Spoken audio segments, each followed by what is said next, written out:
friends, welcome back. Today I'm so excited to be bringing you a new type of video. Instead of doing fall book recommendations, today we're doing recommendations from Taylor Swift's albums. And today we're doing her debut album, Taylor Swift.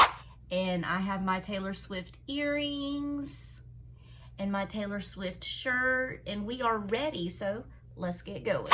Really quick, just popping in to say that this idea came from Gabby Reed, so thank you, Gabby, for the great idea, and I'll be sure to link her Taylor Swift playlist in the description below.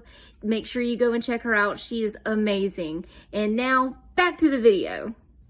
She has like 15 songs on her album, and her first song on the Taylor Swift album is Tim McGraw. Now, I see this song as being about a first love and how it feels. For this one, the book I chose is Forever by Judy Blume. It's about a high school couple who fall in love, and it's their first love. They are each other's first time, and they think they're going to last forever, hence the name of the book. And I won't say first love never lasts, but as in most cases of first love, their love doesn't last. And I feel like that's what this song is about. The second song on the album is Picture to Burn, which I took as an FU to an ex. That's, to me, what this song is about. And for that one, I chose Pretty Little Wife by Darby Kane. And in this book, the wife has found out her husband is cheating, and instead of confronting him, she unalives him.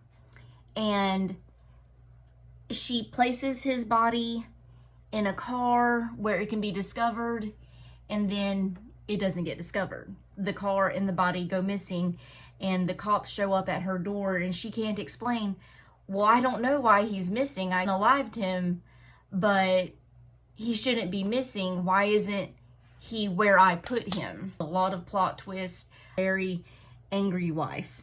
Next song on her album is Teardrops on My Guitar.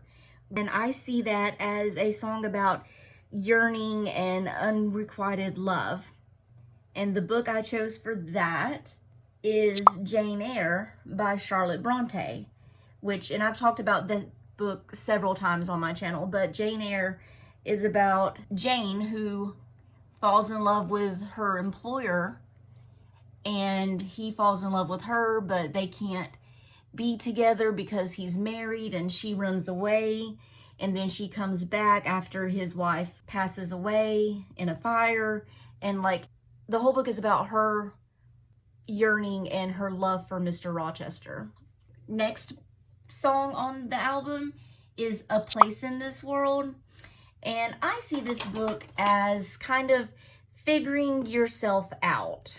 You know, they're trying to figure themselves out and trying to figure out their place in the world, and so that's what I see this song as being about. And the book I chose for that is Eat, Pray, Love by Elizabeth Gilbert. Yes, I know Elizabeth Gilbert was not a teenager when she wrote this book. However, the book is about her figuring out her place in this world. She doesn't conform to what society is expecting of her, and so she comes up with a plan to run off overseas and find herself through going to Italy, and then going to India, and then going to an island in Malaysia, I believe.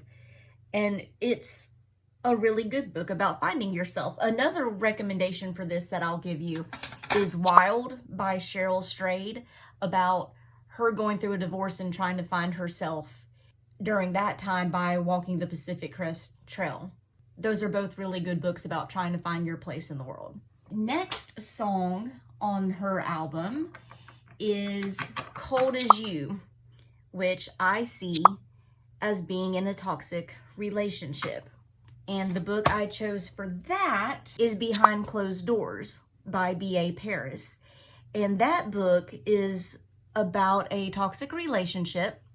The husband is abusive and manipulative, and he puts off the aura of this perfect marriage, this perfect relationship.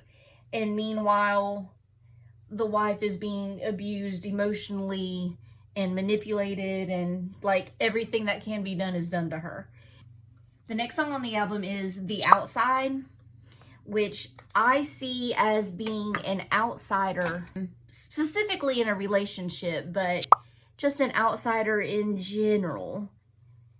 And so the book I chose for that is We Are the Ants. It's about a gay teen who his boyfriend has unalived himself. He's not handling it very well, and he keeps being kidnapped by these aliens, and they give him the choice to destroy Earth or not by pressing a button, and he has no reason to like Earth. He's very fed up with everybody. He's very much an outsider in his hometown, and so he's seriously considering it. And the book is about him on the outside trying to find out if humankind is worth saving. The next song on the album is Tied Together with a Smile, trying to be as perfect as you can. That's what I see the song is about, toxic perfectionism and how you can try your best and still never feel good enough. Anything less than perfection is a failure. This is something I have a lot of experience with. And the book I chose for this is The Book of Essie by Megan McLean Ware. So in this book, Essie is the daughter of this reverend of a big-time church, and this family portrays themselves as the perfect family, and Essie has tried her whole life to live up to those expectations and be the perfect daughter that she's been raised to be. No matter how hard she tries to be perfect, she can never live up to her parents' and society's expectations of this so-called perfect family that is not perfect. She becomes pregnant because she is being essayed by her older brother. Again, trigger warning, go into this book knowing there is mention of SA and emotional abuse. The next song on the album is Stay Beautiful. Stay Beautiful to me is about just wanting the best for somebody regardless of whether they like you in return or not. Just wanting the best for somebody because you genuinely love and care for the person. The book I chose for that is Finding Audrey by Sophie Kinsella. And in that book, Audrey is traumatized and she wears sunglasses to hide away from the world, and her brother's friend gets intrigued by her and he tries to draw her out of her shell. And there is some romantic feelings there, but mostly it's the brother's friend doing this because he cares about Audrey and he wants the best for her and he wants her to be happy and be okay. Next song on the album is Should Have Said No, and it's about being angry at a partner who has cheated on you. And this book I chose Golden Cage by Camilla Lackberg. It's about a wife who has given up her high-powered career to be the perfect mother and wife for her family, and then she walks in on her husband cheating on her, and he tells her, I want a divorce, after all she has done for him.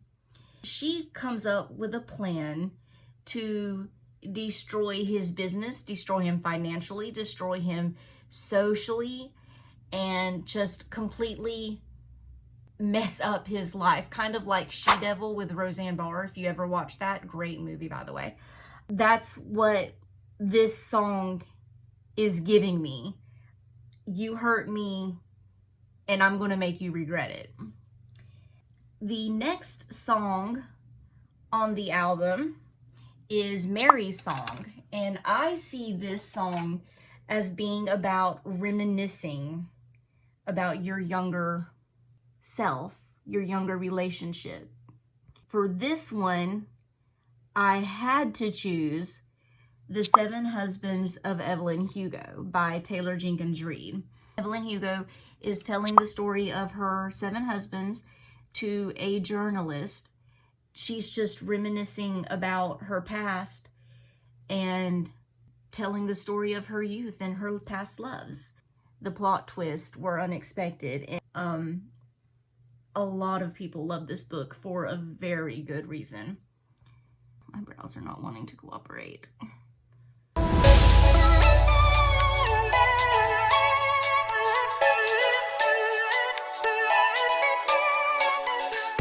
Better. Not great, but better.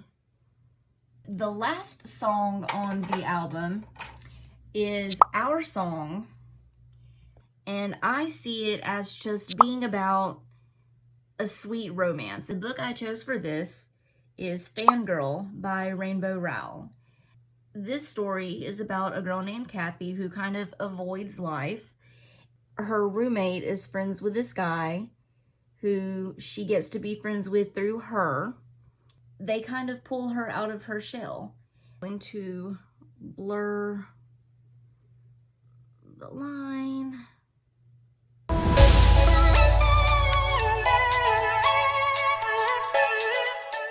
I feel like the eyes are too dark, like I did too much black, but honestly, I'm not mad at it. It may not be exactly like the album cover, but she cute, she giving, so I ain't mad.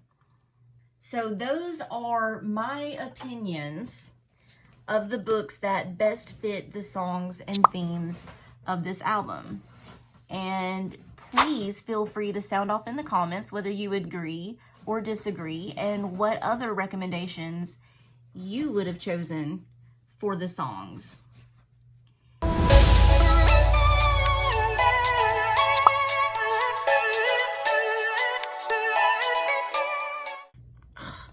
See, this is why you don't do your mascara before you do your setting spray.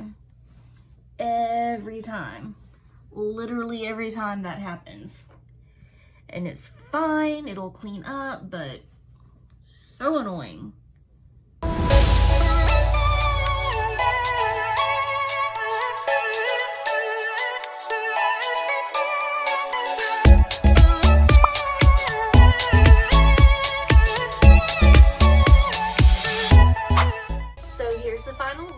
I tried to stay true to the album cover, but again, I am not a makeup artist. I just do makeup for fun.